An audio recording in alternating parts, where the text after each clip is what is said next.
Thank you so much. Huge pleasure to be talking about neonatal hypoxic ischemic injury. Thank you. All right, I have nothing to disclose. So this is what we're going to talk about today, starting with normal neonatal MRI imaging, a little bit of the importance of clinical history, the typical imaging pattern of injury, the imaging the area of cooling, timing of imaging, and some HIE mimickers. I start about talking about normal neonatal MRI and then clinical history. So it's very important, like anything in radiology, right, that we understand the normal so we can identify abnormal. And I would say both in fetal and the neonatal period, the brain is going through extensive changes of formation, and then later on the neonatal period, myelination. So the MRI of a neonatal brain, it looks very different from a mature child or adult. And the main differences that we see is in the pattern of myelination. So it's important to know that on T2 Witty sequence, your white matter is going to be very bright because it's non-myelinated white matter. And the T1 is going to be dark, and this is going to change after full myelination. You do have in a term baby already some areas of myelination. So the baby is not fully unmyelinated. There are some areas of myelination. And those areas are going to show as T2 low signal and T1 high signal. And they're mainly located in the posterior aspect of the posterior limb of the internal capsule, as you can see here, and also in the ventrolateral thalami.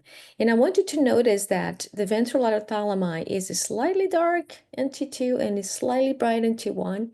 And that's important when you have subtle changes.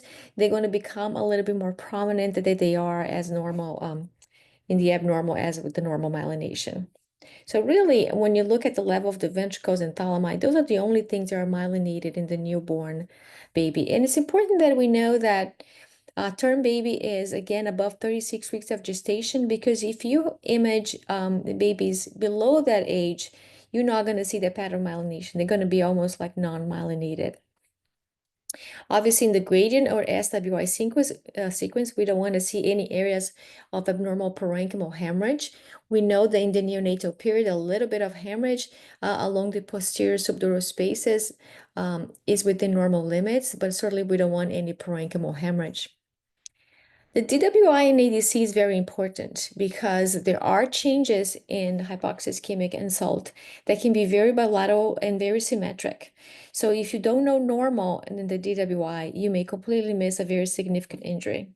So I'd like to point it out that your DWI is very similar to your T1, and your ADC is very similar to your T2 in the neonatal period.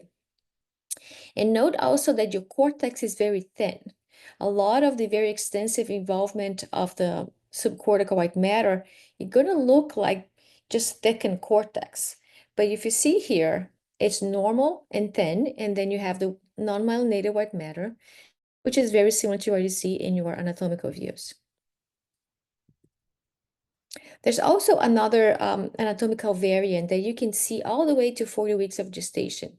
So if you see a baby below 40 weeks, you still see those little caps, which are basically gray matter caps. So they look like gray matter. They're not true diffusion restriction. Again, they match the gray matter, and they are located along the anterior horns of the lateral ventricles. And this is just thought to be still neurons that are migrating. So don't be confused of abnormality in that specific case. When we look at myelination, we like to look at myelination in T1 Witty sequence before 6 months of age.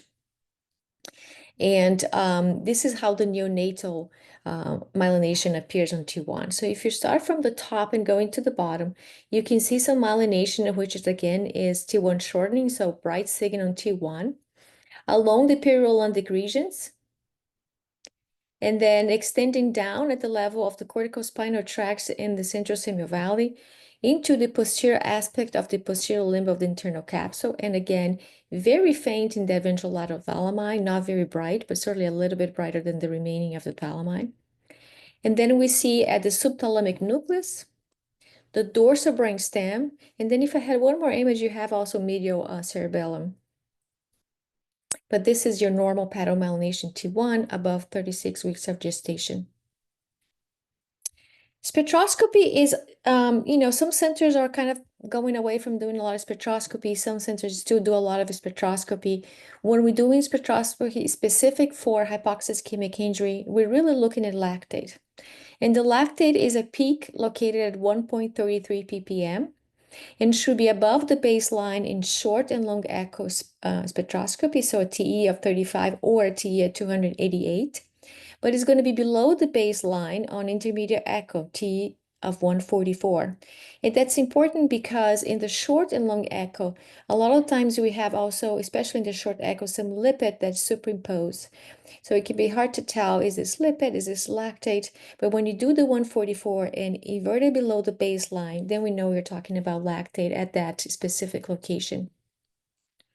Also important to know that small amounts of lactate is normal in preterm newborns. And the NAA can be low in neonates. Actually, one time one fellow told me, so neonates can look like a tumor. And it's yet to be simplistic. That's true because we have that inversion of the choline in the NAA. And I'm going to show you some images. So we are used to thinking of spectroscopy having the NAA being the largest peak, right? In the neonatal period, this is not necessarily true, especially in the first week of life, but all the way you can have some changes on that all the way to the end of the neonatal period, but especially in the first week of life. So again, this is a normal neonate that showed the NAA low, and we should not be confused for pathology.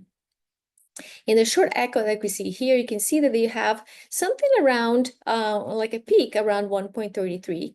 It's not a doublet because lipid is usually like a double peak. And it's probably lipid. So how do we know? Do we have any lactate there? Well, there's not a well-defined peak that is doublet. And then we can, and we always do when we do spectroscopy, also do an intermediate echo, which will show that we do not see any peaks at 1.33. They are well-defined and doublets. So there's no peak going below the baseline at the level of 1.33 ppm and 1.44. 144 TE, so this is not a lactate. So how about clinical history? Once you know the normal, it's very important also, do you know the clinical history? You need to know the clinical history of the pregnancy.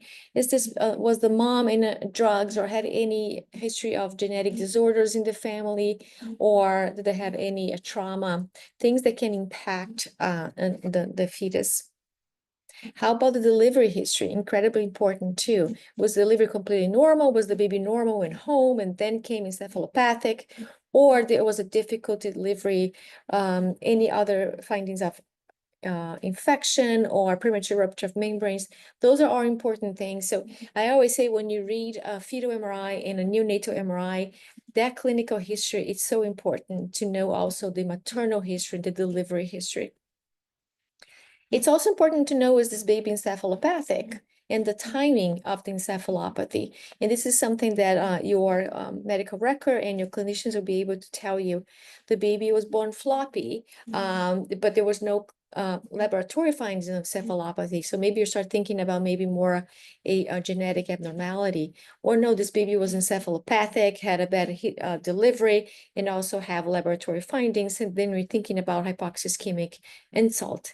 Was the baby completely normal? Delivery was normal, went home, and then 10 days later it comes back encephalopathic. So then you're thinking inborn errors of metabolism. So all those findings are like pieces of the puzzle.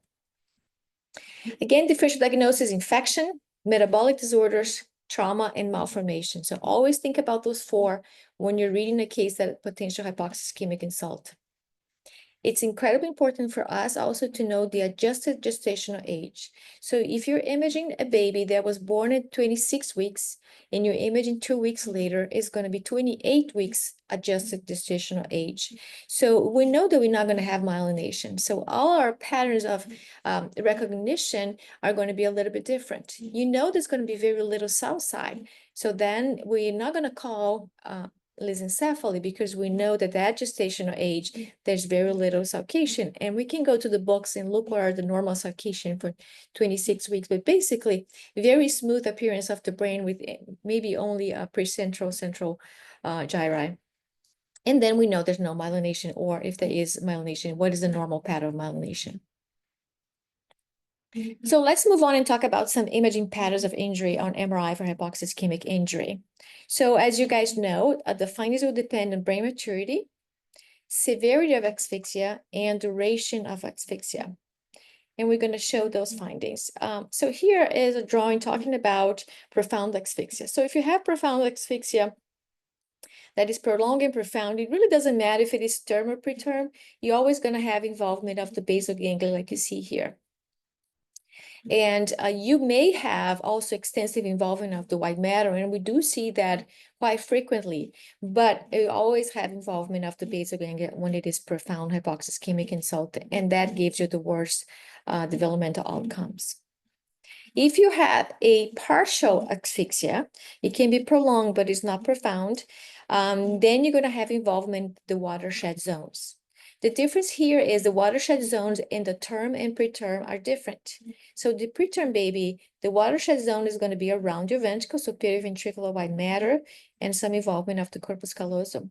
Different from the term baby, the watershed zones are the more classic watershed that we know also in adulthood, in between the ACA and MCA, and then MCA and PCA territories. Also very frequent involvement of the corpus callosum.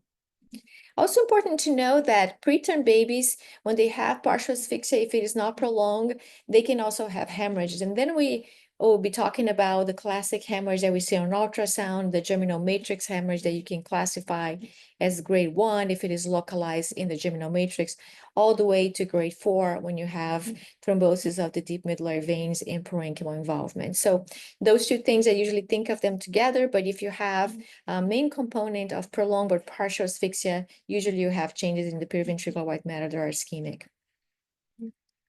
So let's look at this baby here. Like after we talked about the normal, right? We look at the normal, and I would say, I think this is one of the hardest thing in neuroradiology is identify subtle changes of hypoxic ischemic insult in the neonate.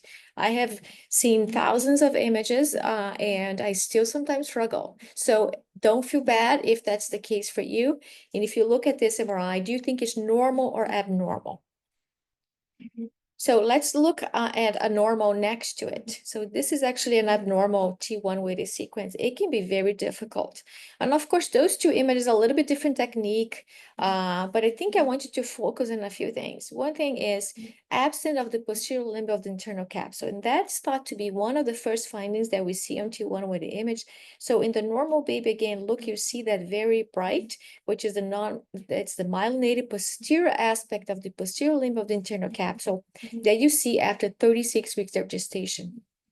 This baby was a term baby, and you do not see that myelination.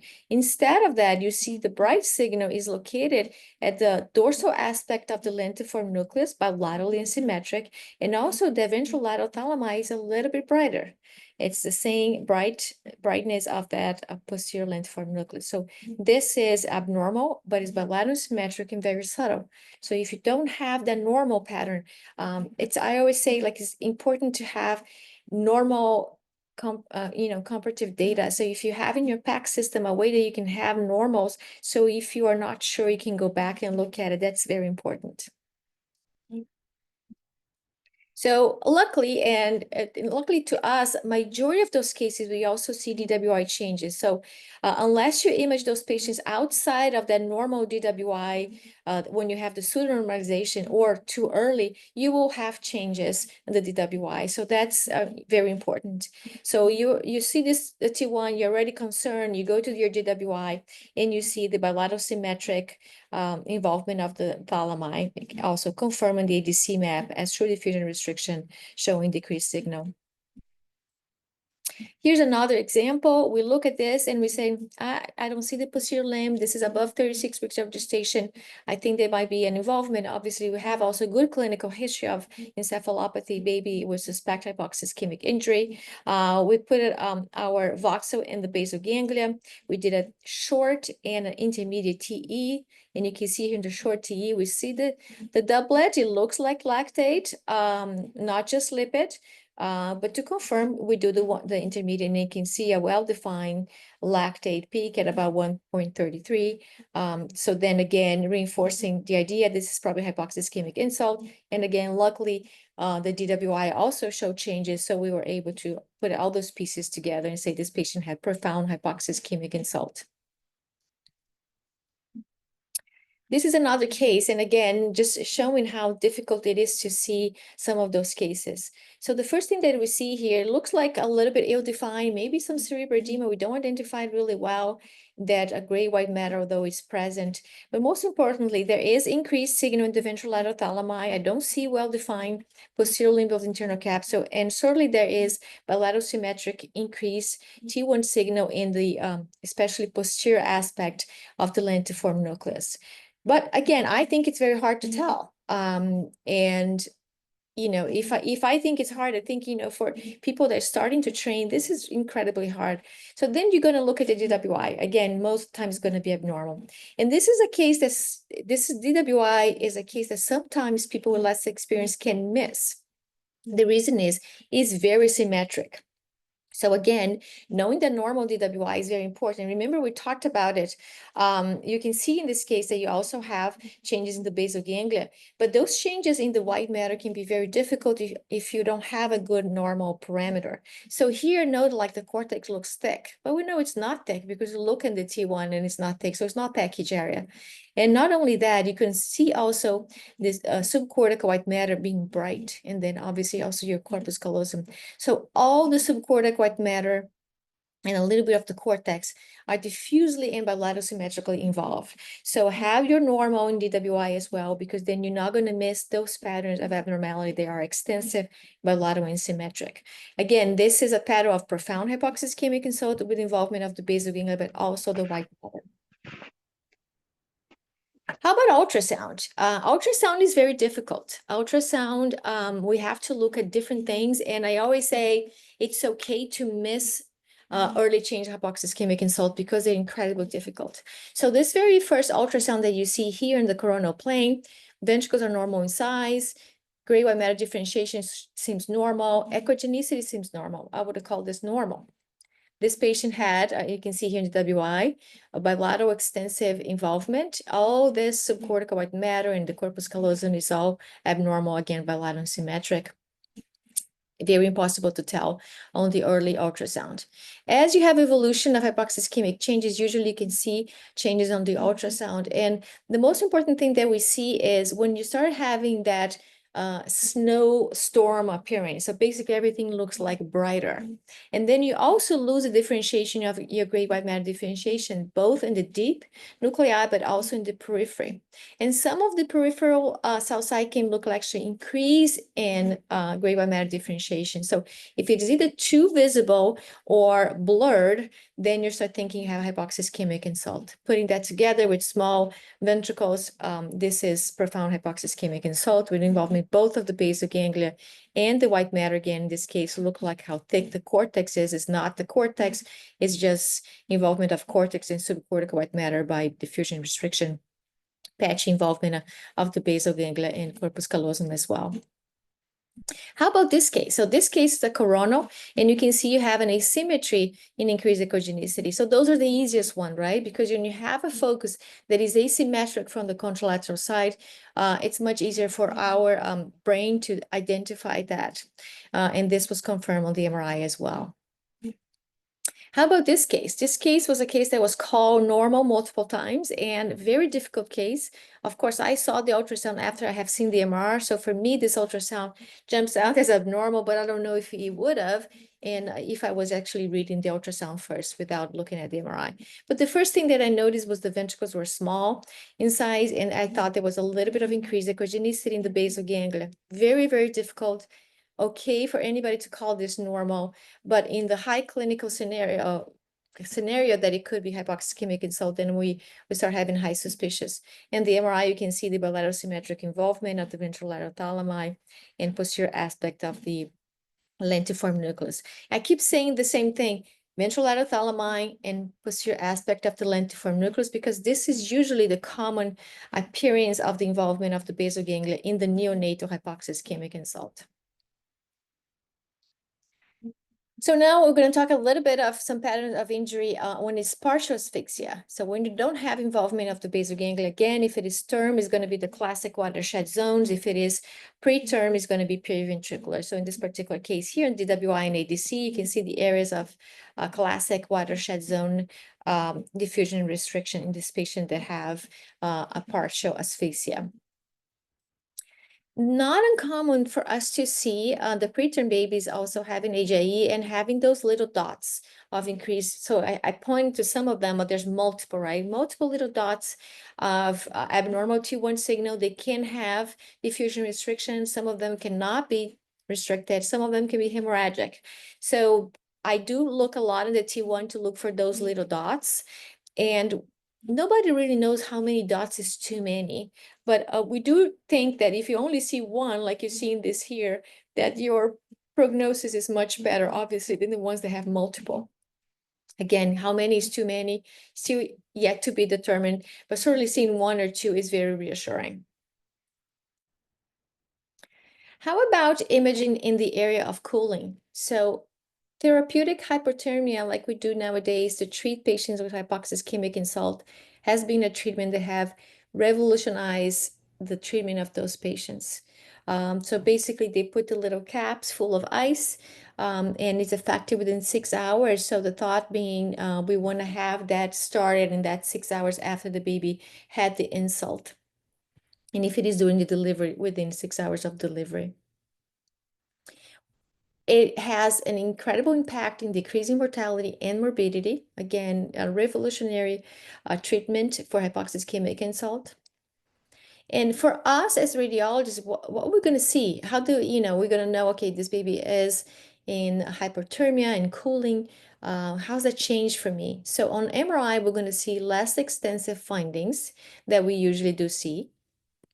So this is going to be one of those that the patient had hypoxic ischemic insult is cooling, and you look at MRIs like, I don't see much. And that's good, because what it means is the prognosis is going to be better. So don't feel bad if like I really can call anything here. That's correct. You know that there was an insult, but you do not see anything, and that's okay. Again, increased number of normals is very common as well. And the other thing that can happen, you can have a little bit of delay of the findings. And that's important because it's going to determine when to do the MRI, right? Do you want to do at day 1 after the insult, or do you want to do at day 8 after the insult? There's really no effect in spectroscopy. So if you do see lactate, it doesn't matter if you have the hypothermia, you still see the lactate. So that might be also that it might be helpful. Okay, so let's talk about timing of injury, of imaging. So again, it depends if the patient is cooling and non-cooling, but there are different ideas when it's the ideal time to do it. So if the baby it's not in cooling, you're gonna have DWI pseudonormalization at about 5 to 8 days. So you want to image that baby before that 8 days during that first week, so you still see the DWI changes. Obviously, some babies are going to be critical and not able to be imaged, but you just have to be cognizant that if it is past that, you might see pseudonormalization. You have to use your T1 and T2 a little bit more heavy than your DWI. You should never do imaging before 24 hours because it may underestimate the injury. So always after that 24 hours, and probably better to be within that week. And T1 and T2 findings are going to be best seen between 4 and 8 days. So again, that will be kind of an ideal time to do your imaging. If the babies are in cooling, the pseudonormalization can be a little bit delayed. It's going to be 10 to 12 days. But again, less than 24 hours, still going to underestimate the injury. And the peak findings in T1 and T2 is going to be about 8 to 7 days, to 10 days. So again, that 8 days seems to be kind of, a good time. So that late in that first week. Let's move on and talk a little bit about HIE mimickers. Severe trauma is one of them. Usually you have a good history, so it's not much of a conundrum. Malformations, you can see, and again, that's going to be the babies that's going to be born floppy. So they look encephalopathic on physical exam, but then when they do all the other laboratory findings, they see it doesn't fit criteria for hypoxic encephalopathy, but the baby still have clinical findings. So some of the things that we can see in malformations, pontocerebellar hypoplasia and congenital muscular dystrophies are the ones that usually are mimickers of HIE. Neonatal hypoglycemia. This is something that our NICUs now, monitor really closely. So we see less and less, but always be aware of that. And we're going to see some case of classic imaging appearance. And then the big one is going to be the inborn errors of metabolism. And this is the list of the common inborn errors of metabolism in the neonatal period that can mimic HIE. And it's important to know, like, again, as we talked about in the clinical history, that the classic clinical history of the inborn errors of metabolism is the baby is born completely normal. And the first week usually is also completely normal. And then after the 7 to 10 days or even later is when the baby comes back encephalopathic. Then we have to have a high suspicion of inborn errors of metabolism, different than the baby that was born with a difficult delivery and was born floppy. Infections, not uncommonly we see infections. The common ones that I have seen in parechovirus, herpes, and chikungunya. And the chikungunya cases are from Brazil. I don't think we have here in the United States, but certainly parechovirus is very prevalent and herpes as well. So just think about viral encephalitis. I'm sure you guys probably have different viruses there also that may mimic, but just think about that. Okay, so this is a patient that was a newborn that was again hypotonic at birth. So here laboratory findings did not fit hypoxic insult, but there was a question. We did an MRI and we can see here a few important things for cerebral malformation, right? The ventricles are dilated. You can see also a very dysplastic appearance of the brainstem. The midbrain is too thick. Like you see here, there's really like stenosis or absence of the aqueduct, very hypoplastic kink brainstem. You don't see the pons, very small vermis. And then here on the axial view, you see the classic findings of cobblestone malformation. So this was what we call gastroglycanopathy. Other names that you're going to hear about is congenital muscular dystrophy, cobblestone malformation. They all mean the same set of entities. And then you have different names for the phenotypes of such genetic abnormalities. And the common phenotypes that you hear is all the same process, all the same diseases, but different phenotypes. So the phenotypes will be Walker-Ober syndrome, muscle eye brain disease, and Fukuyama disease. But basically what they found is very classic appearance for the Walker-Ober, especially to have the hypoplastic kink brainstem. They are all floppy babies. And then you also have this cobblestone malformation. So the cobblestone malformation imaging, like you see here, is going to be a smooth appearance of the brain in the outside. That's why in the past used to be called lissencephaly type 2. Now we call cobblestone malformation. And internally, you see the little tiny pebbles. It looks like a cobblestone street. To me, it looks very similar, almost like an inverted polymicrogyria, because you see smooth outside and what it looks like little tiny gyri internally. So this is the classic appearance of cobblestone malformation. If clinically, or if you guys are still not sure on imaging, you can always ask them to look at the CK. CK is going to be elevated, compatible with this entity. This is another mimicker. This is a patient 7-day-old with seizures and encephalopathy. Not much in the T2, but again, look at that very faint posterior limb internal capsule, very faint ventrolateral thalami. The remaining of the deep gray structures look normal and similar to cortex, but darker than the unmyelinated white matter. So very normal looking T280 sequence. T1, again, very normal looking. You see just very faint posterior limb of the internal capsule, very faint ventrolateral thalami, nothing else. Very normal for the term newborn. On the DWI, on the other hand, you start seeing those areas of diffusion restriction. They are very characteristic in the posterior aspect of the occipital and parietal lobes, and also involvement of the corpus callosum in patients with neonatal hypoglycemia. So again, that posterior involvement, it's very characteristic, and usually you can just give a call to the NICU and say, hey, how is the glycemia? How is the sugar in this baby? And that's very characteristic. This is another very interesting case. So this is a 10-day-old. So remember, 10-day-old, a little bit out of that first week, especially out of those very first days after delivery, we start thinking, could that be something else that is not hypoxic ischemic insult? Presenting with seizures in that period that is a little bit away from the delivery. So T1 weighted sequence, difficult, but I still see a little bit of the posterior limb. I still see a little bit of the ventrolateral thalami. Not much there. T2 is very striking to me though. And if you remember the one before, still thin cortex, but your signal of the gray matter structures is not similar to the cortex. Your caudate and your lentiform nuclei are too bright, and they are a little bit swelled up again, swelled up. So that is too bright because it's brighter than your cortex.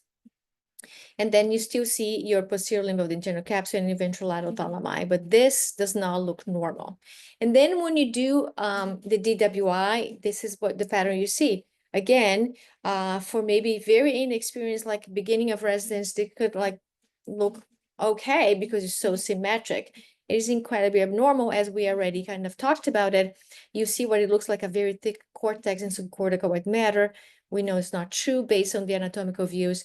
This is all bilateral diffusion restriction, with also some involvement, again, of that caudate and anterior aspect of the lentiform nucleus. So that's another pattern that makes me think that's not your classic involvement of hypoxic ischemic insult. That's not your classic presentation at 10 days of life. I'm thinking inborn errors of metabolism here, much more likely. So this patient had molybdenum cofactor deficiency, which is one of the most common inborn errors of metabolism that happen in the neonatal period and then mimics hypoxic ischemic injury. Virencephalitis, another mimicker, and those are two different cases. The paracovirus and the chikungunya, I think they look very similar. And basically, the pattern is a little bit different, right? We have very extensive involvement of that deep white matter, extending and involving also the subcortical white matter, but mainly the deep white matter and involvement of the corpus callosum. And the involvement of the white matter is in that fan-like appearance, almost like you have little fingers extending out in the same distribution of your deep medullary veins. So when you see that, at least partially symmetric with that fan-like appearance, looking like fingers involving the corpus callosum, start thinking about viral encephalitis. Although you do have involvement of some of your gray structures, it doesn't have the classic appearance, and the involvement of the white matter is also not classic. So think about viral processes. Another thing that you got to think about, if you're looking at the spectroscopy and you see a doublet that is inverted at the 144 TE spectroscopy, but instead of the 1.33 is 1.1 ppm. So very close, very easy to make the mistake to think is a true lactate. But if you have any concerns, you're not sure, maybe the anatomical images don't fit, the clinical history doesn't fit, and then this patient is on phenobarbital, which is common for seizures, or dilantin, then you know that this is a fake out. So just be aware of that. I haven't had many cases of that, but we certainly see those. So in summary, you have to know it's normal. Just start training your eyes right now. Also, you got to be humble. At times you're just not going to see it, and that's okay, especially if the baby is in cooling. That means better prognosis. But if your eyes are well trained, you're going to be able to depict those abnormalities. You got to know the clinical history. Clinical history is key. It's going to be key not only for your diagnosis, not only to know what you're looking at, but for your diagnosis in the end. You have to know the adjusted gestational age. 36 to 37 weeks is going to be normal term baby. Before that is preterm. So the myelination is going to be not the same as after 36 weeks. And remember to look at the posterior aspect of the posterior limb of the internal capsule. Timing of symptoms is key. If it is right around the delivery, the baby is truly encephalopathic, it's likely to be hypoxic ischemic insult. Baby is completely normal, goes home or is still in the hospital, but doing well. And after the first week has seizures, we're thinking that probably metabolic injury. So think about all the mimickers. Your main sequence is going to be the T1 and the WI, but as I showed, the T2 can also give you like good hints. So always look at a T2 as well. Also remember in the gradient in SWI, you can have a little bit of hemorrhage in the posterior subdural there within normal limits. So don't overcall that as well. And the timing of imaging. So the timing of imaging is interesting because we, here in the United States, we went from two school of thoughts. One was you do one in that first 4 days, and then you repeat again after the 7 days. And the idea was you want to know that there's an injury and you want to know the maximum extension of the injury for prognostication. There are several studies showing now that you can do a good prognostication in that first week anyway. So I think a lot of the centers now, and also to save money, are doing just one MRI, not just to save money. And it's also kind of hard to bring the baby from the NICU. The baby maybe is not doing so well. We don't want to put another injury there if there is any changes in their environment. So a lot of centers now are doing imaging between the 4 and 8 days because you're going to depict all the abnormalities and probably going to depict the maximum abnormalities in that, 7 to 8 days anyway.